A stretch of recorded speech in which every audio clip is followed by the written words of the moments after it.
혹시 가볍게 넘어진 것만으로 뼈가 부러지거나 시간이 지날수록 키가 줄어드는 느낌을 받아보신 적 있으신가요?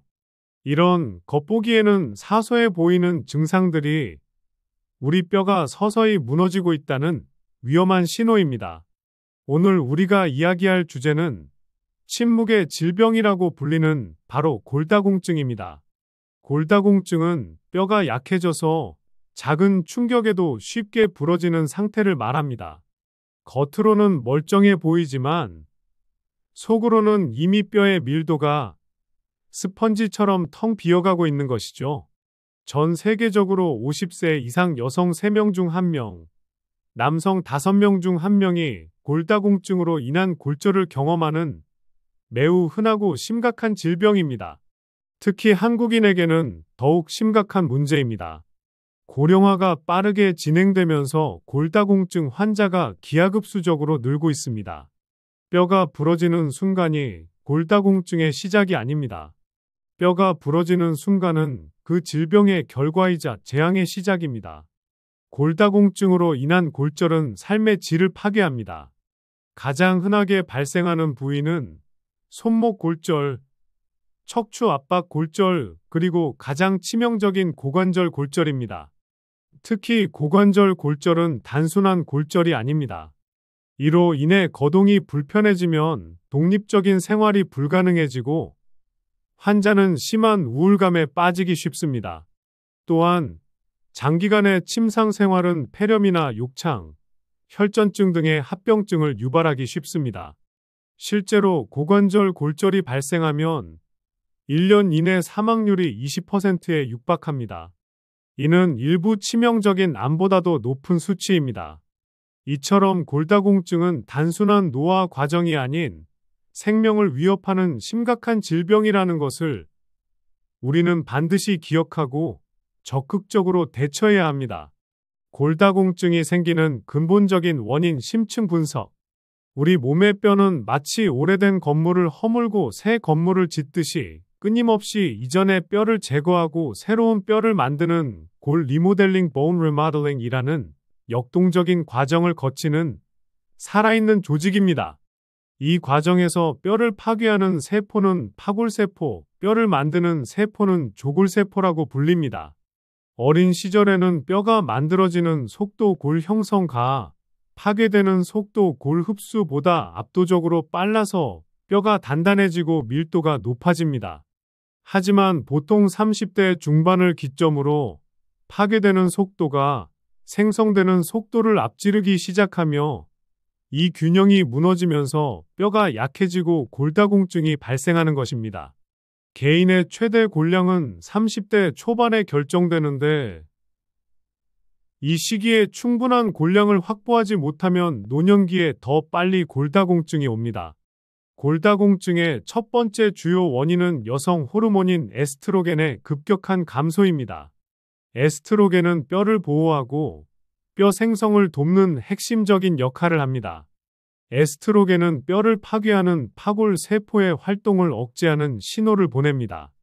여성은 폐경기를 거치면서 이 에스트로겐 수치가 문자 그대로 급격하게 수직 하강합니다. 이로 인해 뼈를 파괴하는 파골 세포의 활동이 폭발적으로 증가하며 뼈가 녹아내리는 속도가 걷잡을 수 없이 빨라집니다. 실제로 폐경 후 5년에서 7년 사이에 여성은 평생 뼈의 15%에서 20%를 잃을 정도로 남성보다 훨씬 빠른 속도로 골밀도가 감소합니다. 이것이 여성이 남성보다 골다공증 위험이 4배 이상 높은 결정적인 이유입니다. 남성 역시 나이가 들면서 남성 호르몬인 테스토스테론이 감소하면 여성과 유사하게 골다공증 위험이 높아집니다. 남성 골다공증도 간과해서는 안 됩니다. 골다공증의 두 번째 원인은 칼슘과 비타민 D의 악순환 고리입니다. 뼈의 주성분인 칼슘은 우리 몸에서 가장 중요한 미네랄 중 하나이며 99%가 뼈에 저장됩니다. 나머지 1%는 혈액 속을 돌며 신경 전달, 근육 수축 등 생명 유지에 필수적인 역할을 합니다. 만약 식단에서 칼슘 섭취가 부족해지면 우리 몸은 생명 유지를 위해 혈액 내 칼슘 농도를 일정하게 유지하려고 뼈 속에 저장된 칼슘을 강제로 빼내어 사용합니다. 마치 비상금처럼 뼈를 갉아먹는 것이죠.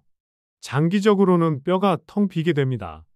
그리고 이 칼슘을 장에서 흡수시키고 뼈에 단단하게 접착시키는데 필수적인 것이 비타민 D입니다. 비타민 D가 부족하면 아무리 고용량의 칼슘을 먹어도 흡수율이 10에서 15%에 불과합니다. 칼슘은 먹었으나 뼈에는 전달되지 않는 헛수고가 되는 것입니다.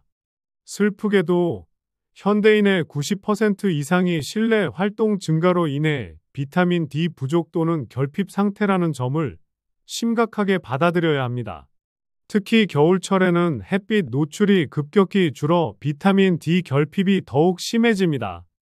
골다공증의 세 번째 원인은 뼈를 약하게 만드는 만성염증과 특정 약물입니다. 만성염증은 골다공증의 숨겨진 주범입니다. 류마티스 관절염이나 염증성 장질환, 만성신장질환 등 만성염증성 질환은 염증 매개 물질인 사이토카인을 분비하여 뼈를 파괴하는 파골세포의 활동을 비정상적으로 자극합니다. 또한 특정 약물의 장기 복용도 위험합니다. 특히 류마티스 질환이나 천식 등에 사용되는 스테로이드 부신피질 호르몬은 조골세포의 활동을 억제하고 파골세포를 활성화시켜 골밀도를 급격히 낮춥니다. 갑상선 질환 약물, 위산 억제제 PPI, 일부 항경련제 등도 뼈 건강에 영향을 미칠 수 있으니 복용 중인 약물이 있다면 반드시 의사와 상담하여 뼈 건강을 정기적으로 체크해야 합니다. 뼈를 다시 살리는 기적의 생활 습관 3가지 심화. 지금부터 알려드릴 3가지 습관은 단순한 권고가 아니라 골밀도를 직접적으로 증가시키고 낙상 위험을 줄여 골절을 예방하는 과학적 처방과 같습니다. 뼈는 중력이나 운동과 같은 물리적인 부하 하중을 느낄 때만 더 단단해져야겠다 라는 신호를 보냅니다. 따라서 단순히 수영이나 자전거 타기 같은 비체중 부하 운동으로는 골밀도 증가 효과를 기대하기 어렵습니다. 뼈에 직접적으로 하중이 실리는 체중 부하 운동이 필수입니다. 첫 번째 습관은 충격 주는 체중 부하 운동의 과학적 접근입니다. 가장 효과적이고 안전한 운동은 점진적인 충격을 주는 체중 부하 운동입니다. 첫째, 발 구르기 스탬핑은 뼈에 하중을 전달하는 가장 간단한 방법입니다. 제자리에서 발 뒤꿈치로 땅을 3개 구르는 동작을 하루에 50회씩 아침 저녁으로 반복하세요. 이 단순한 충격이 특히 골절에 취약한 고관절 부위에 집중적인 자극을 주어 골밀도 증가에 도움이 된다는 연구 결과가 있습니다. 둘째, 계단 오르내리기 또는 조깅을 합니다. 하루에 10분 이상 가볍게 숨이 찰 정도로 계단을 오르내립니다. 내려올 때는 관절에 무리가 갈 수 있으니 난간을 잡거나 엘리베이터를 이용하는 것이 안전합니다. 조깅 역시 뼈에 적절한 충격을 주어 좋습니다. 셋째, 고강도 저항 운동을 병행해야 합니다. 물병, 밴드 또는 가벼운 아령을 들고 스쿼트, 런지, 팔굽혀펴기 등을 하면 뼈를 지탱하는 근육까지 동시에 강화되어 낙상으로 인한 골절 위험을 크게 낮춥니다. 근육 강화는 뼈를 위한 최고의 보험이며 근력 운동을 하면 골절 위험이 30% 이상 감소한다는 보고도 있습니다. 주의! 이미 골절 경험이 있거나 심각한 골다공증 진단을 받았다면 반드시 전문의와 상의하여 운동 강도와 종류를 결정해야 합니다. 과도한 충격이나 허리를 굽히는 동작은 오히려 척추 압박 골절을 유발할 수 있습니다. 두 번째 습관은 비타민 D를 위한 햇빛 목욕의 올바른 방법과 보충입니다. 비타민 D는 음식만으로는 충분한 보충이 거의 불가능하며 피부가 햇빛 UVB를 받아 합성해야만 우리 몸의 유효한 형태로 만들어집니다. 가장 올바른 햇빛 목욕 시간은 오전 10시부터 오후 3시 사이 햇볕이 가장 강할 때입니다. 이때 얼굴과 팔, 손 등 피부의 10% 이상을 가리지 않은 상태로 하루 15분에서 20분 정도 노출해야 합니다. 유리창을 통과한 햇빛은 UVB를 차단하므로 비타민 D 합성에 아무런 도움이 되지 않습니다. 또한 자외선 차단제를 바른 피부 역시 합성을 방해합니다. 충분한 노출 후 자외선 차단제를 바르는 것이 중요합니다. 만약 일조량이 부족한 겨울이거나 실내 활동이 많아 햇빛 노출이 어렵다면 비타민 D 보충제 하루 권장량 800IU 이상 늘 복용하는 것이 필수적인 선택이 될 수 있습니다. 이는 단순한 선택이 아니라 골다공증 예방을 위한 기본 방어선이며 특히 70세 이상 노인은 비타민 D 합성이 더욱 어려워지므로 보충이 중요합니다. 세 번째 습관은 뼈를 갉아먹는 습관 제거입니다. 흡연, 카페인, 과도한 음주. 흡연은 뼈를 만드는 조골 세포의 기능을 직접적으로 마비시킵니다. 담배, 연기 속 유해 물질은 뼈의 산소 공급을 방해하고 여성의 경우 에스트로겐 분비를 감소시켜 뼈를 이중으로 공격합니다. 흡연자는 비흡연자보다 골절 위험이 2배 이상 높다는 연구 결과는 명확합니다. 골다공증 예방과 치료를 위해서는 금연이 필수입니다. 과도한 카페인과 알코올도 문제입니다. 커피 한 잔에 든 카페인은 소변을 통해 칼슘 배출량을 약 5mg 증가시킵니다. 하루 3잔 이상의 커피와 과도한 음주는 뼈의 칼슘 통장을 지속적으로 갉아먹는 행위입니다. 알코올은 뼈 형성을 방해하고 칼슘 흡수도 떨어뜨립니다. 뼈를 위해 하루 커피량을 2잔 이하로 조절하고 금주 또는 절주를 실천하는 것이 골밀도 유지에 결정적인 영향을 미칩니다. 추가적으로 저체중도 골다공증의 위험 요인입니다. 지나친 다이어트나 저체중 BMI 18.5 미만은 뼈를 보호할 지방과 근육량이 부족해져 골다공증을 유발할 수 있으니 적정 체중을 유지하는 것도 중요합니다. 뼈를 채우는 기적의 음식 5가지 흡수율 최적화 식단. 뼈 건강을 위해 무조건 칼슘 보충제에 의존하기보다 음식으로 섭취하는 것이 우리 몸이 가장 잘 인식하고 흡수하는 방법입니다. 지금부터는 뼈를 채우고 골밀도를 높이는데 최고인 음식 5가지와 그 효능, 그리고 섭취 팁을 자세히 알려드립니다. 첫 번째 음식은 멸치와 뱅어포입니다. 단순 칼슘이 아닌 완벽한 칼슘 세트입니다. 멸치는 가장 손쉽게 구할 수 있는 최고의 칼슘 공급원입니다. 뼈째 먹기 때문에 흡수율이 매우 높습니다. 마른 멸치 100g에는 약 1000mg 이상의 칼슘이 들어있습니다. 특히 뱅어포는 멸치보다도 더 얇고 미세한 작은 뼈와 살로 이루어져 있어 소화 흡수율이 더욱 탁월합니다. 뱅어포 한 장에는 우유 1컵 분량의 칼슘이 들어있으며 말릴 때 햇볕을 쐬기 때문에 천연 비타민 D까지 얻을 수 있는 완벽한 칼슘 세트입니다. 잔멸치를 볶아 먹거나 뱅어포를 구워 반찬으로 활용하세요. 두 번째 음식은 시금치와 케일입니다. 칼슘 접착제, 비타민 K의 보고입니다. 시금치와 케일 같은 지푸른 채소는 단순한 채소가 아닙니다.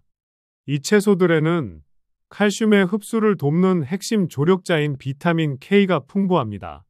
비타민 K는 뼈 단백질인 오스테오칼신을 활성화하여 칼슘이 뼈의 구조에 단단하게 달라붙도록 돕는 접착제 역할을 합니다.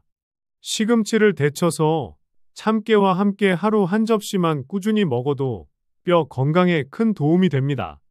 여기서 중요한 팁은 시금치에는 칼슘 흡수를 방해하는 수산 성분이 있지만 데치면 이 성분이 제거되므로 데쳐서 섭취하는 것이 좋습니다. 세 번째 음식은 두부와 콩류입니다. 뼈의 기초 공사, 단백질과 이소플라본의 힘입니다. 뼈는 칼슘으로만 이루어진 것이 아니라 콜라겐 같은 단백질로 이루어진 바탕 위에 칼슘이 쌓인 구조입니다. 두부는 뼈의 바탕을 이루는 양질의 식물성 단백질을 제공합니다. 특히 두부의 풍부한 이소플라본은 여성 호르몬인 에스트로겐과 비슷한 작용을 하여 폐경 후 여성의 급격한 골밀도 감소 속도를 늦추는데 매우 효과적이라는 연구 결과가 지속적으로 나오고 있습니다. 두부를 매일 반 모씩 혹은 콩밥, 청국장 등 콩류를 꾸준히 섭취하는 것을 권장합니다. 특히 비타민 D가 풍부한 우유나 버섯과 함께 섭취하면 시너지를 냅니다. 네 번째 음식은 버섯입니다. 숨겨진 비타민 D의 보고입니다. 비타민 D는 햇빛으로 얻는 것이 기본이지만 음식을 통해서도 적극적으로 보충해야 합니다. 표고버섯이나 말린 목이버섯은 식물성 식품 중 비타민 D가 가장 풍부한 숨겨진 보물입니다. 특히 버섯을 조리하기 전 햇볕에 1에서 2시간만 말린 후 요리에 사용하면 버섯에 있는 에르고스테롤이 자외선을 받아 비타민 D로 활성화되어 함량이 10배 이상 증가하는 기적을 볼 수 있습니다. 마른 버섯을 미리 준비하여 모든 요리에 활용해 보세요. 다섯 번째 음식은 고등어와 꽁치입니다. 염증 제거 및 비타민 D 시너지입니다. 고등어와 꽁치 같은 등 푸른 생선은 오메가-3 지방산의 보고입니다. 오메가-3는 뼈를 파괴하는 만성 염증 반응을 강력하게 억제하여 골밀도를 보호하는 역할을 합니다. 염증은 뼈 파괴를 촉진하므로 이를 억제하는 것은 매우 중요합니다. 또한 생선에는 칼슘 흡수에 필수적인 비타민 D도 함께 들어있어 칼슘이 뼈에 흡수되는데 최고의 시너지를 냅니다. 일주일에 2에서 3회 생선 섭취를 습관화하고 보충제 대신 자연 식단으로 뼈를 채우세요. 생선을 먹기 어렵다면 아마씨나 호두 등 오메가-3과 풍부한 견과류를 섭취하는 것도 좋은 대안입니다. 골다공증 치료의 새로운 흐름과 결론. 골다공증이 이미 진행된 상태라면 생활 습관 개선과 함께 전문적인 치료가 반드시 병행되어야 합니다. 최근 골다공증 치료는 단순히 뼈가 녹는 것을 막는 골 흡수 억제제를 넘어 뼈를 적극적으로 만들어내는 골 형성 촉진제의 사용이 활발해지고 있습니다. 가장 흔한 치료제는 비스포스포네이트 계열 약물로 파골 세포의 활동을 억제해 뼈 손실을 막아줍니다. 주 1회 혹은 월 1회 복용하는 경구약이나 3개월, 1년마다 주사하는 주사제가 있습니다. 최근 주목받는 치료제로는 부갑상선 호르몬 유사체인 테리파라타이드나 골 형성 촉진과 골 흡수 억제 두 가지 효과를 모두 가진 로모소주맙과 같은 주사제도 있습니다. 이는 뼈 밀도를 빠르게 증가시켜야 하는 중증 환자에게 큰 희망이 되고 있습니다. 치료제의 선택은 환자의 골밀도 수치, 골절 위험도, 나이, 기존 질환 등에 따라 달라지므로 반드시 전문의와 충분한 상담을 통해 자신에게 맞는 치료 계획을 세워야 합니다. 지금 이 순간 당신의 뼈 건강 상태가 궁금하시다면 다음 항목들을 체크해 보세요. 키가 4cm 이상 줄었다. 척추 압박 골절의 흔한 증거. 허리가 구부정해지고 이른바 꼬부랑 할머니처럼 등이 굽었다. 가벼운 기침이나 재채기 혹은 허리를 숙일 때 갑작스러운 통증을 느낀 적이 있다. 50세 이후로 넘어지거나 다친 것 외에 특별한 외상 없이 골절을 경험한 적이 있다. 폐경기가 일찍 찾아왔거나 만성 질환으로 스테로이드 약물을 장기간 복용 중이다. 이 중 하나라도 해당된다면 지체하지 말고 병원에서 골밀도 검사 DXA 검사를 받아보셔야 합니다. 검사는 간단하고 빠르게 진행되며 T 점수를 통해 자신의 뼈 건강 상태를 정확히 알 수 있습니다. T 점수가 -2.5 이하이면 골다공증으로 진단됩니다. 결론. 골다공증은 예방이 곧 치료이며 예방은 빠르면 빠를수록 좋습니다. 뼈는 한 번 잃으면 되돌리기 어렵기 때문입니다.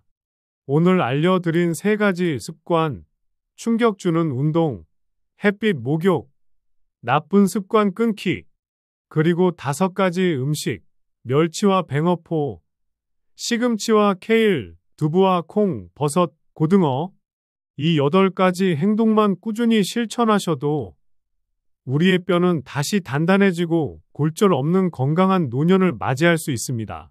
지금부터 뼈의 통장을 채우는 현명하고 부지런한 선택을 시작하시길 바랍니다. 여러분의 건강한 100세 인생을 응원합니다. 감사합니다.